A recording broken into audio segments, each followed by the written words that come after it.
Hi, I'm Matt Toth, and I'm a security engineer with StillSecure. Today we're going to be talking about NAC policy generation. On the left side of the main Safe Access UI, you'll see the NAC policies link. Let's click on it.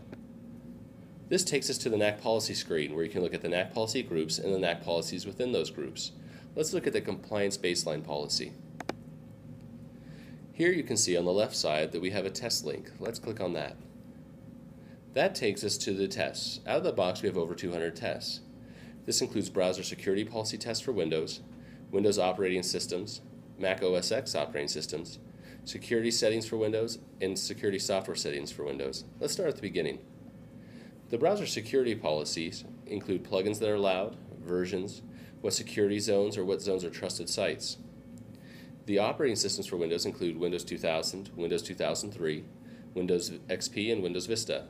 We also include hotfixes for IIS, Microsoft Internet Explorer, Microsoft Applications, and Microsoft Office. Let's dig into one of the XP hotfixes. Here you can see all the different hotfixes for Microsoft XP SP2 on the right-hand side. You can see that we've clicked the All Critical Updates button so that all the updates are automatically selected. We have a security alert team that works 24/7 to make sure that all new hotfixes, all new antivirus stat files, all new viruses, attacks are kept up to date, so you don't have to worry about zero-day attacks. All of these hotfixes are also links out to Microsoft sites, so you can determine which hotfixes are right for your environment. Maybe not all of them are, so you can take a better look and really understand what they do. The security settings that we have for Mac OS X include Mac Firewall, the security updates, antivirus, which services are and are not allowed. Let's look at the Mac security updates. Here you can see that we also have the All Critical Updates button, and we also have all the updates selected. We also have a grace period for Mac OS X so that you can say that people can have a day or two if they are out of compliance to get updated before you quarantine them off your network. For the security settings for Windows, you can see that we include all Microsoft Office macros, which allowed networks the person has, what services are allowed, Windows Bridge network connection, Windows security policy, and Windows startup registry entries. Let's look at the services not allowed. Here you can see that we have a number of services already entered. This is just a text field. It's case sensitive, and you can add any service you'd like, whether it's a proprietary service or a standard Windows service like the three we have here: Telnet, Messenger, Remote Desktop Help Session Manager.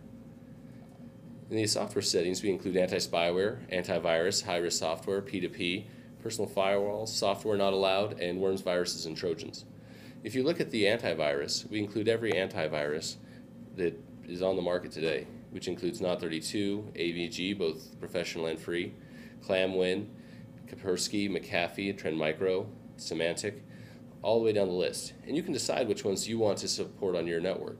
So if somebody comes into your network and they have Norton but you don't support it because you're a McAfee shop, you don't have to allow them on your network. If we look at the P2P software, we include Instant Messenger software also because you can transfer files over Instant Messenger, which does create a security risk. We include AIM, BitTorrent, Morpheus. Also, we have LimeWire, Kazaa, Yahoo Messenger, and the list goes on. From a worms, viruses, and Trojans section, we include a list of very severe worms or viruses or Trojans that is not to take the place of your antivirus solution, but it is to help sit on top of it. So just in case one of these gets past your antivirus, it gets caught before the person's allowed on your network. That concludes our NAC policy generation. If you have any questions, contact us here at StillSecure. Thanks.